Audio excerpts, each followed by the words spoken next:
नमस्कार प्यारे बच्चों, एमएस क्लासेस में आपका स्वागत है।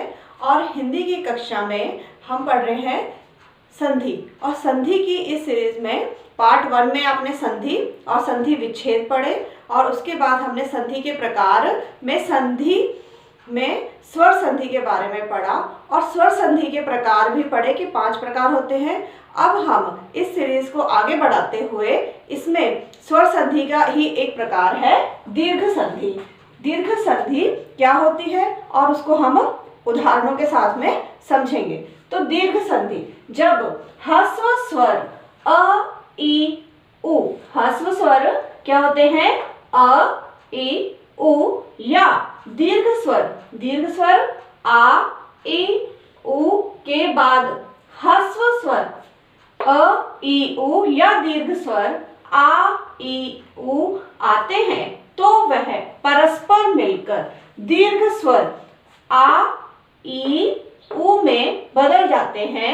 इस तरह की संधि को दीर्घ संधि कहते हैं। दीर्घ से ही हमें पता लग रहा है कि कैसा है दीर्घ, बड़ा, कि जब कैसा बन जाता है वो मिलकर छोटा अ आए, छोटे स्वर है ये अ, इ, उ, मिलकर बड़े स्वरों के साथ में, दीर्घ स्वरों के साथ में मिलकर, या फिर छोटे स्वर दीर्घ स्वर आ, इ, उ, मतलब कि दीर्घ ह्रस्व स्वर हो या फिर दीर्घ स्वर हो, वह ह्रस्व स्वर या फिर दीर्घ स्वर के साथ जब परस्पर मिलते हैं तो क्या बनता है।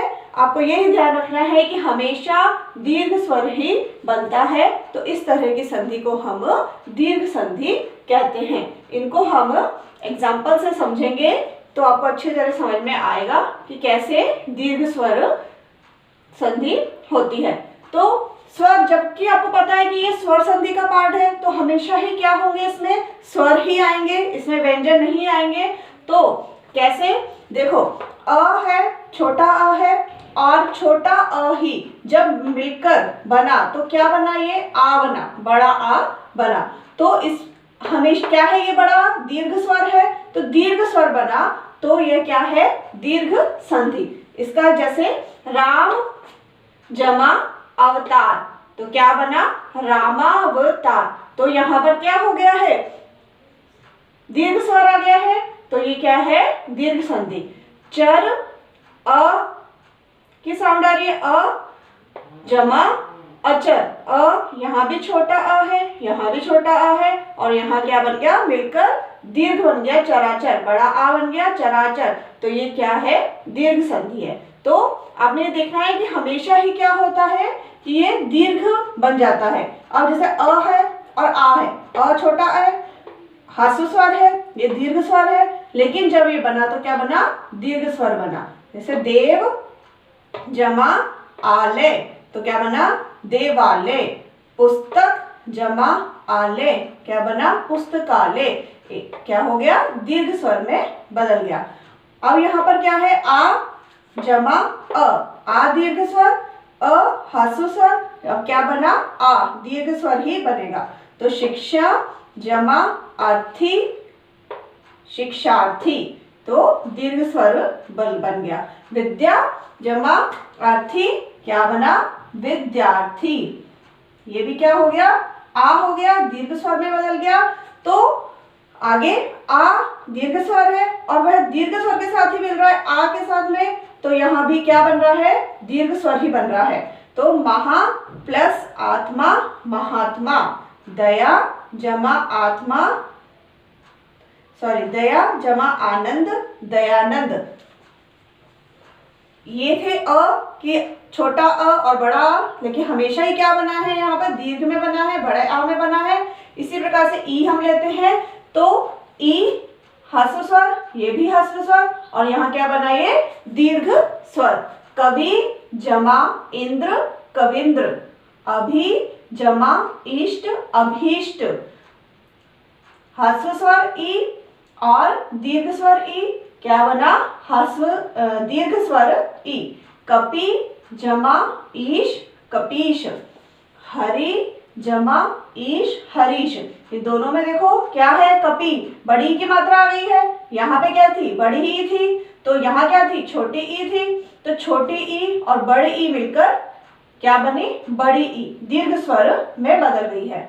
ऐसे ही आगे देखेंगे हम, दीर्घ स्वर बड़ी ई और छोटी ई मिलकर क्या बनी, बड़ी ई। योगी बड़ी ई, इंद्र छोटी ई और योगेंद्र क्या बना, बड़ी ई, क्या बनी, बड़ी ई, दीर्घ स्वर में। नारी जमा इच्छा, नारीच्छा।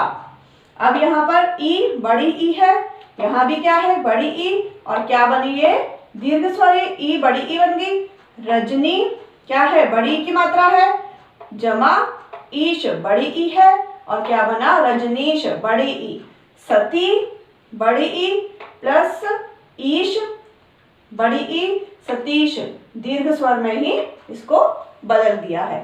फिर ऊ में हम ऐसे देखेंगे कि छोटा ऊ जमा छोटा ऊ और दीर्घ स्वर बन गया ये बड़ा ऊ। भानु जमा उदय, भानुदय, कैसी मात्रा है, कौन सी ऊ की मात्रा है, बड़े ऊ की। लघु छोटा ऊ है, उत्तर छोटा ऊ है, और जब ये मिलकर बना तो क्या बना, लघुत्तर, बड़े ऊ की मात्रा। ऊ छोटा ऊ बड़ा ऊ, और यहाँ पे भी ऊ दीर्घ स्वर आया है। लघु जमा उर्मी, लघुर्मी। मधु जमा ऊष्मा, मधुष्मा, दीर्घ स्वर। बड़ा ऊ की मात्रा, बड़े ऊ की मात्रा है। इसी प्रकार से यहाँ पर बड़ा ऊ जमा छोटा ऊ बराबर क्या बना, बड़ा ऊ, तो दीर्घ स्वर ही बन रहा है। वधु जमा उत्सव, वधोत्सव, वधु उत्सव, देखो कैसी मात्रा है, बड़े ऊ की। भू बड़ा ऊ छोटा उन्नति, भून्नति, बड़े ऊ की। ऊ बड़ा ऊ और क्या बना, बड़ा ऊ, दीर्घ स्वर, तो वधु जमा उर्मी, वधुर्मी, क्या बना ये, बड़ा ऊ।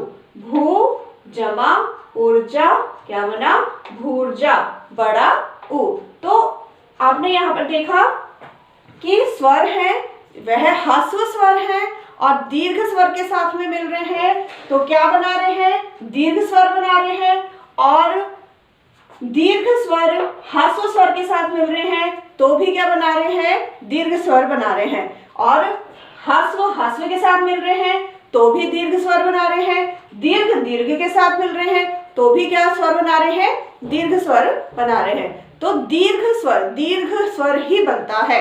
तो ये आपने ये ध्यान रखना है कि इसमें बहुत ही इजी सा है, जैसा इसका नाम है कि दीर्घ स्वर, तो कैसा होगा, इसमें जब हमारी संधि बनेगी तो वो कैसी बनेगी, दीर्घ स्वर में ही बनेगी। आपने यहाँ देख रहे हो यह सब में क्या है, दीर्घ स्वर में ही बन रही है। तो दीर्घ स्वर का बहुत ही आसानी से आप इसको पहचान सकते हो और इसको बना भी सकते हो। यदि आपको जैसे आता है कि कविंद्र, आपको आता है कि कविंद्र की संधि बताओ, तो आपको पता है आप इसका विच्छेद करके देखोगे तो कवि प्लस इंद्र, यहाँ पर आपको लग रहा है कि ई और ई, पहले तो आपको पता लग गया कि स्वर संधि है, और स्वर संधि का कौन सा भाग है ये, तो दीर्घ। जब आप देखोगे कि दीर्घ में बदल रहा है तो आपको पता लगेगा कि ये दीर्घ संधि है। तो आपको दीर्घ संधि अच्छी तरह से समझ में आ गए होंगे। अब हम इसके आगे के पार्ट में इसके स्वर संधि के जो अगला पार्ट है उसके बारे में पढ़ेंगे। आशा है कि आपको दीर्घ संधि आसानी से क्लियर हो गई है एग्जाम्पल के साथ में। तो धन्यवाद।